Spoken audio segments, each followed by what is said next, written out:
इस कहानी का नाम है जादू की घड़ी। रामपुर शहर की यह कहानी है। उस शहर में एक परिवार रहता था। उस परिवार में एक बंटी नाम का लड़का रहा करता था। वह बहुत आलसी था। कोई भी चीज वह समय पे नहीं करता था। पाठशाला में भी वह देरी से जाता था। पढ़ाई भी ऐन मौके पर करता था। उसके जीवन में कुछ अनुशासन नहीं था। उसके इस आदत को छुपाने के लिए वह कुछ न कुछ बहाना बना देता था। एक बार बंटी अपने परिवार वालों के साथ एक मेला देखने चला गया। उस मेले में एक जादूगर अपनी जादू दिखा रहा था। उस कार्यक्रम में हमेशा की तरह बंटी देर से पहुंचा। उस जादूगर ने बंटी को पूछा, बेटा, तुम्हारा नाम क्या है और तुम इस कार्यक्रम में देर से क्यों पहुंचे? बंटी ने हमेशा की तरह कुछ बहाना सोचा और वो बोला, जादूगर चाचा, मेरा नाम बंटी है। और क्या करूं जादूगर चाचा, मेरे पास तो घड़ी ही नहीं है, तो मुझे समय का पता कैसे चलेगा? और इसलिए मैं इस कार्यक्रम में देर से आया। जादूगर ने उसकी कला का आविष्कार करने के लिए इस मौके का उपयोग करने का मन बनाया और उसने उसका जादुई मंत्र पढ़ा।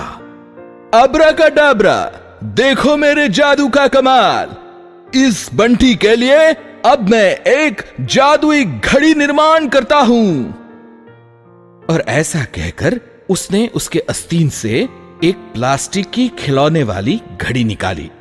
उस पंडाल में जमे हुए सब लोगों ने इस जादू के खेल पर जादूगर के लिए तालियां बजाई। उस घड़ी को बंटी के हाथों में देते हुए जादूगर ने कहा, देखो बंटी, ये जादू की घड़ी है। जब भी कोई काम तुम समय पर करोगे तो तुम्हें इसके जादू की वजह से कोई गिफ्ट मिल जाएगी। ऐसा कहकर जादूगर ने अपना खेल खत्म कर दिया। बंटी मेले से वापस आया और उस घड़ी को देखते देखते उसने एक बात मन में ठान ली कि दूसरे दिन से वह सभी काम समय पर किया करेगा और उस घड़ी से हर दिन कोई ना कोई गिफ्ट हासिल करेगा। दूसरे दिन सुबह बंटी समय पर उठा, समय पर अपनी तैयारी कर समय पर स्कूल में भी गया, समय पर पढ़ाई की। सारे दिन उसने सारे काम ठीक समय पर कर दिए। वह दिन भर राह देखता रहा कि उस घड़ी से कुछ गिफ्ट निकलती है कि नहीं, पर उससे तो कुछ भी नहीं निकला। पर चूंकि उसने उस दिन पूरा काम समय पर किया था, उसे स्कूल में तो शाबाशी मिली ही थी।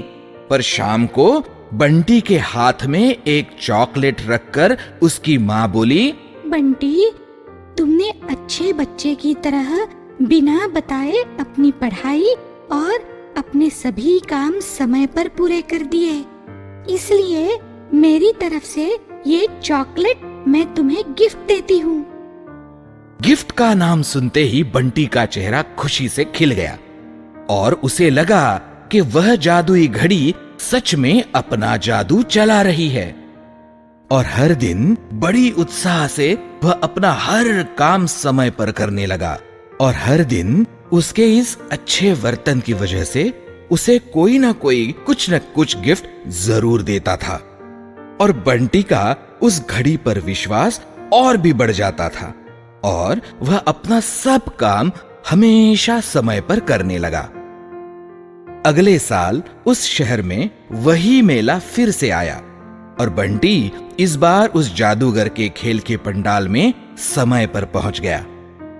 खेल खत्म होने के बाद जादूगर से जाकर मिला और बोला, अरे जादूगर चाचा, आपने तो कमाल कर दिया। आपको याद है ना कि पिछली बार आपने मुझे एक गिफ्ट देने वाली जादू की घड़ी भेंट दी थी। मैंने सच में उस घड़ी को हाथ पर बांधकर सब काम समय पर करने शुरू कर दिए। तो मेरे सब काम अच्छे तो होने लगे ही हैं, पर मुझे लोगों से सच में गिफ्ट मिलने शुरू हो गए हैं। जादूगर चाचा, इस बार भी मुझे कुछ जादुई चीज दे दो ना। जादूगर जोर से हंसा और बोला, अरे बेटा बंटी, अब मुझे याद आया तुम क्या कह रहे हो। उस दिन मैंने जो तुम्हें दी थी वह एक साधारण सी प्लास्टिक की घड़ी थी और वह मेरे जादू के खेल का हिस्सा था। उस घड़ी में ऐसे कोई जादू नहीं, पर हाँ एक बात है कि अब तुम्हें जो सब काम समय पर करने की आदत लग गई है, वो आदत ही तुम्हें मिली हुई सबसे बड़ी गिफ्ट है। उसे कभी खोना नहीं।